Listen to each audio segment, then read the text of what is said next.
This is the Lone Crater YouTube. We hope this video helps.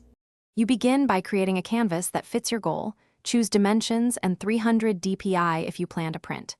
Once created, immediately set up layers. One for sketch, one for linear, one for colors. This keeps edits non-destructive.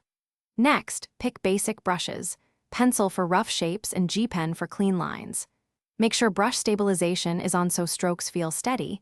Enable a reference layer to lock color areas. These first steps save time and prevent messy corrections later. Once your sketch is refined, lower the rough layer opacity to 30 to 40% and trace on a fresh layer to create clean linear.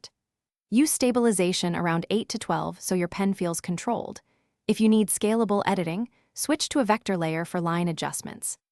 After lines, create color layers beneath the linear and block in flat colors.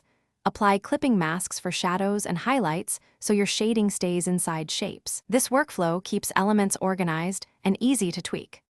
To finish, add shading on a multiply layer and highlights on an add layer so tones layer naturally. Soften edges with blur or a watercolor brush to blend. Once satisfied, tidy your layer names, trim the canvas if needed, and export as PNG for transparency or JPEG for a flattened file. Verify resolution before saving.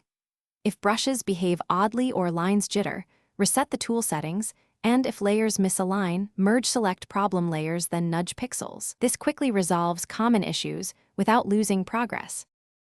Thanks for watching. Consider subscribing if we helped you.